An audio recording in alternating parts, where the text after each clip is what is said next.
যে কারোর উপর দয়া দেখায় না, আল্লাহও তার উপর দয়া দেখায় না। যে কাউরে ভালোবাসে না, আল্লাহও তার ভালোবাসে না। যে ছোটদের আদর করে না, সে আল্লাহরও দয়া পায় না। চিল্লা এখন ঠিক কি না? এজন্য ছেলে মেয়েদেরকে সময় দিবেন। আধুনিক কিছু ফ্যামিলিতে যেই সমস্যা, বাবা মা দুইজন চাকরি করে, বাবাও সকালে বের হয়ে যায়, মাও বের হয়ে যায়।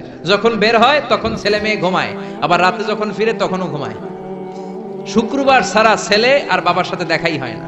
তো ছেলে মেয়ে মানুষ হয় কাজের মেয়ের কাছে। কার কাছে? কাজের মেয়ের কাছে। যদি আপনার ছেলে মেয়ে মানুষ হয়, এই ছেলে মেয়েগুলো কাজের মেয়ের চরিত্র নিয়ে বড় হবে, কাজের মেয়ের আচরণ নিয়েই বড় হবে। আপনার আচরণ, আপনার মধ্যে যে ভাব গাম্ভীর্য, ভদ্রতা, সুন্দর কথা বলার স্টাইল, এগুলো আপনার ছেলে মেয়েরা শিখবে না। চিৎকার করে বলেন ঠিক কিনা? এরপর ইসলাম বলে ছেলের বয়স যখন 7 হয়, ছেলে মেয়ে যখন 7 বছরে পৌঁছে, নামাজের আদেশ দেওয়ার দরকার আছে না নাই? মুরু সিবিয়ানাকুম বিসসালাতি ওয়া হুম সাবউ সিনিন। ছেলে মেয়ের বয়স যখন 7, নামাজের আদেশ দাও। যখন 10, ধমকায় হলেও, শাসন করে হলেও নামাজে নিবা। অনেকে আদরের ছেলে ফজরের সময় ডাকতে পারে না। হুজুর, অনেক আদরের ছেলে তো ফজরের সময় ডাকি না, ঘুমায় আছে, ছেলেটার ঘুম ভাঙবে। আমার ছেলে 10টায় ওঠে, 11টায় ওঠে, আদরের ছেলে। তো সকালবেলা যদি ঘরে আগুন লাগে তখন কি করবেন? ঘরে যদি ভূমিকম্প হয় কি করবেন? তখন ডাকবেন না? তো দুনিয়ার আগুন থেকে বাঁচানোর জন্য যদি ছেলেরা ডাকেন, জাহান্নামের আগুন থেকে বাঁচানোর জন্য আপনার কলিজার টুকরাটারে নামাজের জন্য ডাকার দরকার আছে না নাই? এরপরে বিশ্বনবী বললেন, ইযা বালাগাল আওলাদু 10 সিনিন ফাররিকু বাইনাহুম ফিল মাদাজি। জরুরি মাসালা জেনে নেন, কান দুইটা খরগোশের মতো খাড়া করেন। বিশ্বনবী বললেন, ছেলে কিংবা মেয়ে বয়স যখন 10 হয়, বিছানা আলাদা করে দাও। ছেলে মেয়ের বয়স 10 হয়ে গেলে বাবা মেয়ের সাথে এক খাটে ঘুমাতে পারবে না। ছেলে মেয়েদের বয়স যখন 10 হয়ে যায়, মেয়ে বাবার সাথে ঘুমাতে পারবে না, ছেলের সাথে মা ঘুমাবে না, ভাই আর বোন এক বিছানায় শোবে না। ঠিক কি না? দুই ভাই, এদের বিছানাও যদি আলাদা করে দেয়া যায় সেটাও ভালো।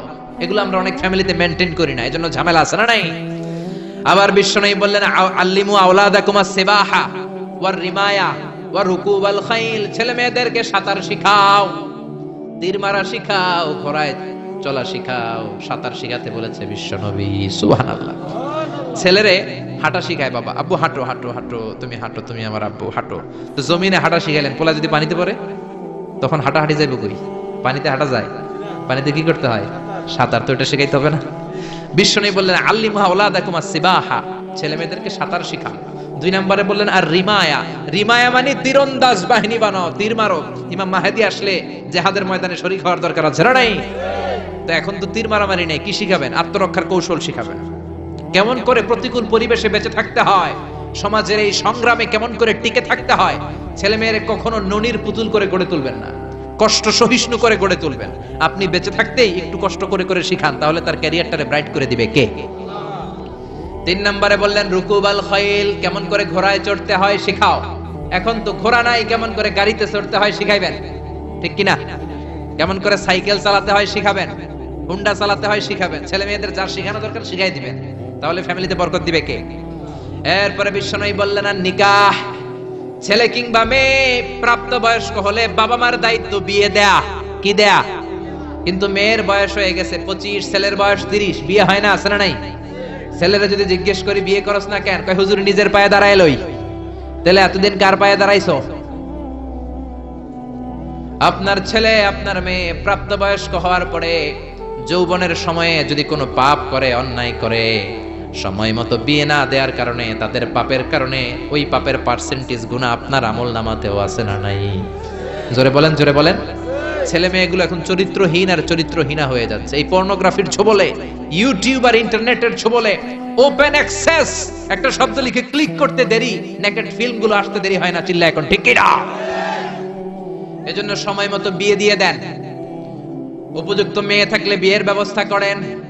প্রাপ্তবয়স্ক ছেলে হলে বিয়ের ব্যবস্থা করেন। সময় মতো বিয়ে করায় দিলে সমাজের অপরাধগুলো কমে যাবে। ঠিক কিনা? সর্বশেষ মাতা পিতার প্রতি যে দায়িত্ব আল্লাহ দিয়েছেন সেটা হচ্ছে আল মিরাস। কোরআনের দেয়া পদ্ধতি অনুযায়ী সম্পদ বন্টন করতে হবে। কার আইন? চিৎকার করে বলবেন, আইনটা কার? এজন্য রব্বুল আলামিন বলেন, ইউসিকুমুল্লাহু ফি আওলাদিকুম লিযযাকারি মিসলু হাযযিল উনসায়াইন। আল্লাহ বললেন, দুনিয়ার সব বাবাদের জন্য স্পেশাল ভাবে আমি ওয়াজ করে দিলাম, ছেলের সম্পদের যতটুকু দিবা মেয়েরে দিবা অর্ধেক। কার আইন? ছেলেরে 10 লাখ দিলে মেয়েরে কয় লাখ? ছেলেরে 20 কানি জমি দিলে মেয়েরে বিধানটা কার? উল্টাপাল্টা করা যাবে? তাহলে ছেলে মেয়েদের জন্য যেমনি আল্লাহ ফরজ করে দিলেন ওয়াবিল ওয়ালিদাইনি ইহসানা, আল্লাহর ইবাদতের পরে মাতা পিতার খেদমত করবা, ইহসান করবা, মাতা পিতাদের উপরেও এই নিয়মগুলো আবশ্যক করে দিয়েছে কে? চিল্লায় বলেন। এজন্য ছেলে মেয়েরা পালন করবে তাদের দায়িত্ব, মাতা পিতারা দায়িত্ব পালন করবে তাদের দায়িত্ব, তাহলে সমাজটাকে জান্নাতের সমাজ বানায় দিবে কে? চিল্লায় বলেন কে? আল্লাহ তাআলা আমাদের এই কোরআনের বিধানগুলো মেনে নিয়ে আমাদের সমাজটাকে জান্নাতি সমাজ বানানোর তৌফিক দান করুক, আমরা পড়ি আমিন। আর জোরে পড়েন আমিন। যতগুলো কথা বলেছি কোরআন সুন্নাহর আলোকে বলেছি, বানিয়ে বলি নাই। তারপরেও আমার মনের অজান্তে কোনো মিস ইনফরমেশন যদি আমার মুখ ফসকে বেরিয়ে যায়, সেগুলো যেন আল্লাহ তাআলা আমাদের স্মৃতিপট থেকে মুছে দেয়, আমরা পড়ি আমিন। সত্য, সুন্দর, কল্যাণকর, হকের পক্ষে যা বললাম তার সবটুকুন আল্লাহ তাআলা প্রথমে আমাকে এবং আপনাদের সবাইকে আমলের তৌফিক দান করুক, আমরা পড়ি আমিন। আপনারা সবাই ভালো থাকবেন, সুস্থ থাকবেন, কোরআনের সাথে থাকবেন।